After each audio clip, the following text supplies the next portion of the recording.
जय हिंद एवरीवन। मैं रूबी ठाकुर स्वागत करती हूँ आप सबका एसएसबी क्रैक एग्जाम चैनल पर। तो मैं आज आई हूँ आपसे एक और करंट अपडेट पर बात करने। और आज का जो मेरा करंट टॉपिक है जिस पे मैं आपसे बात करने वाली हूँ वो रिलेट करता है यूएस गवर्नमेंट से। तो हाल ही में हमें न्यूज में सुनने को मिल रहा था कि यूएस गवर्नमेंट शटडाउन होने वाली है। हालांकि अब इसे टाल दिया गया है।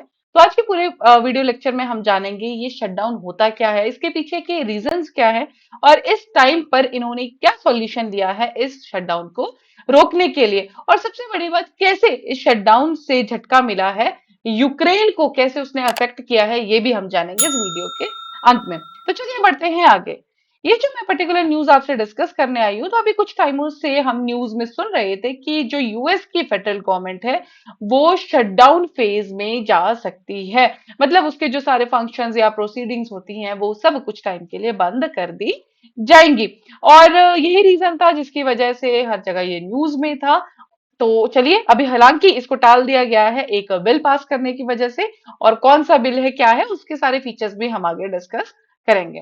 तो सबसे पहली बात, गवर्नमेंट शटडाउन होता क्या है। तो बेसिकली हम सब जानते हैं कि अगर हम इंडिया का भी केस लें तो बिल पास करने के लिए हमें लोकसभा और राज्यसभा से पास कराने के बाद उसको प्रेसिडेंट से सेंड मिलेगा, तभी कोई बिल जाके लॉ बनेगा। उसी तरह यूएस में भी दो पार्टीज हैं, एक है डेमोक्रेट्स और रिपब्लिकन्स। तो अगर कोई भी बिल अगर लेजिस्लेटिव ब्रांच से पास ना हो, खासकर अप्रोप्रिएशंस बिल होते हैं, जैसे हमारा बजट पास किया जाता है वैसे ही वहां पर भी 12 अप्रोप्रिएशन बिल्स है जो हम आगे डिस्कस भी करेंगे। अगर वो पास ना किए जाएं तो हमारे गवर्नमेंट पर शट डाउन लग जाता है। ये केस है हमारा यूएस के केस में।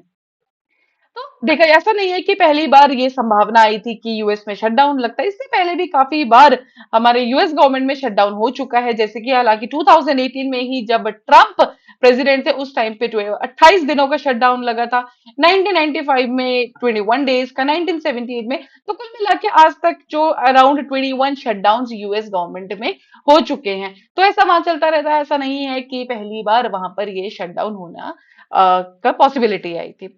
तो अगर हम जाने तो इशू क्या है, होता क्या है कि हर साल गवर्नमेंट को 1 अक्टूबर से पहले 12 अप्रोप्रिएशन बिल्स पास करने होते हैं। सिंपली जैसे हमें बजट पास करना होता है वैसे ही यूएस गवर्नमेंट को अपने जो ये 12 अप्रोप्रिएशन बिल्स हैं वो पास करने होते हैं। जो ये अप्रोप्रिएशन बिल्स है वो रिलेट करते हैं किस किस सेक्टर, कुछ फेडरल एजेंसी से, जो हमारे प्रोग्राम्स होते हैं सोशल सिक्योरिटी में उनसे रिलेट करते हैं, सैलरीज है जो फेडरल गवर्नमेंट जो गवर्नमेंट एम्प्लॉइज है उनकी। तो ये सारे लोकल गवर्नमेंट्स को फंड, स्टेट गवर्नमेंट्स को फंड, सारा का सारा ये जो, जैसे आप हमारे इंडिया के बजट से आप लिंक कीजिए, सेम वही केस है। तो इनको 12 अप्रोप्रिएशन बिल्स हर साल 1 अक्टूबर से पहले पास करने होते हैं। और अगर ये डेडलाइन मिस हो जाए, जो इनका 1 अक्टूबर की डेडलाइन अगर ये मिस हो जाए तो federal government will go into a full और अ पार्शियल शटडाउन।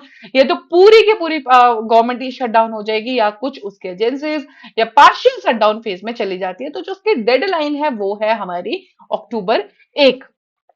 तो इस बार भी यही हुआ कि जो हमारे बेसिकली दोनों थी, दो पार्टीज हैं हमारी वहां पे, एक है डेमोक्रेट्स और एक है रिपब्लिकन्स। तो इस बार हुआ क्या कि जो ये 12 अप्रोप्रिएशन बिल्स हैं ये पास नहीं हुए।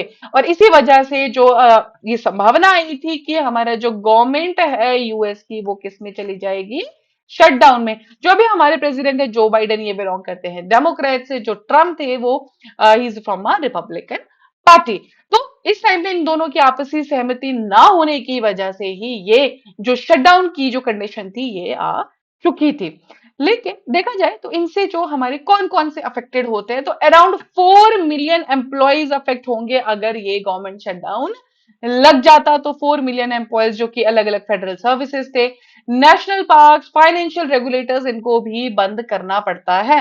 प्लस डिपार्टमेंट ऑफ डिफेंस और मेंबर्स ऑफ यूएस मिलिट्री, इन पर भी फर्क पड़ता है। ऑफ कोर्स ये शट डाउन तो नहीं कर सकते हैं, लेकिन जो इनके पास अपने फंड्स होते हैं ये उनसे काम करते हैं, लेकिन गवर्नमेंट की तरफ से इनको कुछ भी नहीं मिलता है। बिकॉज पूरी की पूरी गवर्नमेंट ही, जो हमारी फेडरल गवर्नमेंट रहेगी, वो शटडाउन फेज में जा चुकी होती है। प्लस हमारे जो कुछ फेडरल प्रोग्राम्स हैं, सोशल सिक्योरिटी प्रोग्राम्स हैं, जिसके ऊपर सारे सिटीजन रिलाई करते हैं यूएस के, उन, चाहे वो फूड असिस्टेंस के रिलेटेड हो, मेडिकेयर के रिलेटेड हो, ये सारे प्रोग्राम्स पर भी अफेक्ट जरूर पड़ता है। अब देखिए, इस सिचुएशन को रोकने के लिए जो हमारी गवर्नमेंट है उसने पास किया है स्टॉप गैप फंडिंग बिल। ये आप ऐसे समझिए कि this is type of temporary bill जो ये शटडाउन है इसको रोकने के लिए इस बिल को लाया जाता है। और ये जो बिल है वो अप्रूव किया जाता है 45 डेज के लिए। बोलने का मतलब अब ये 45 दिन के लिए तो शटडाउन रोक दिया गया है, लेकिन इन दिनों के बीच में इनको वो 12 अप्रोप्रिएशन बिल्स भी पास करने पड़ेंगे। अब मैंने आपसे स्टार्टिंग में बात की थी कि इससे यूक्रेन को कैसे झटका लगा। तो हुआ क्या था, अभी लास्ट वीक ही हमने देखा था कि जो यूक्रेन के प्रेसिडेंट है जेलेंस्की, ये आए हुए थे यूएस और इन्होंने डिमांड की थी और ज्यादा फंड्स की। हालांकि जो यूएस ने इनको फंड्स दे भी दिए थे, लेकिन इस स्टॉप गैप फंडिंग बिल के आने की वजह से जो पॉइंटर्स है उसमें यूक्रेन की जो फंडिंग है उसको रोक दिया गया है।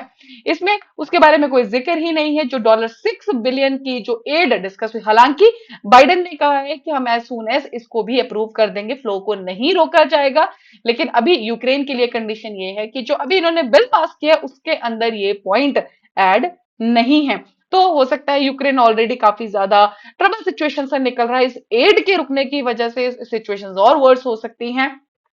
तो ये तो सारा का सारा हमारा रिलेटेड केस जो कि शटडाउन के रिलेटेड था यूएस गवर्नमेंट के केस में। अभी 45 दिन के लिए तो जो कि हम 17 नवंबर तक तो ये शटडाउन रुक चुका है, लेकिन इस बीच में यूएस गवर्नमेंट को अपने जो बिल्स हैं, जो कि कितने हैं, 12 अप्रोप्रिएशन बिल्स हैं, इनको पास करना पड़ेगा। So that was all for related to this particular news जो कि थी related to US government shutdown. अभी आप स्क्रीन पे देख रहे होंगे हमें हमारे एसएसबी इंटरव्यू के ऑनलाइन कोर्सेज। तो एसएसबी क्रैक एग्जाम तैयारी कराता है सभी इंटरव्यूज की, जो कि हमारे टोटली ऑनलाइन कोर्सेज होते हैं। हर महीने हमारे बैचेस बैठते हैं, आप प्लीज इनको ज्वाइन कीजिए। प्लस अभी आप स्क्रीन पे देख रहे होंगे हमारे कुछ कोर्सेज। तो एसएसबी क्रैक एग्जाम तैयारी कराता है आपको एनडीए, सीडीएस, एफकेट और जो कि सारे के सारे कोर्सेज बहुत ही ज्यादा अफोर्डेबल रेट्स में रखे गए हैं। सो अभी अगर आप कभी भी इन कोर्सेज में अप्लाई करें, अपने फ्रेंड्स में, अपने फैमिलीज में आप इनको जरूर बताइए। अब जब एनरोल करें उस पर्टिकुलर टाइम पे डिस्काउंट कोड जो कि है वॉरियर10 ये लगाना ना भूलें। जैसे ही आप इस पर्टिकुलर कोड को अप्लाई करेंगे आपको मिलेगा 10% का of. So that was all for the day. Thank you so much. जय हिंद, जय भारत। अगर आप एक डिफेंस एस्पिरेंट हैं और एसएसबी इंटरव्यू, एनडीए, सीडीएस, एफकेट जैसे एग्जाम्स के लिए प्रिपेयर कर रहे हैं तो आप एसएसबी क्रैक एग्जाम्स के कोर्स को चेक करना ना भूलें। आप हमारी लर्निंग एप्लीकेशन को गूगल प्ले स्टोर से भी डाउनलोड कर सकते हैं।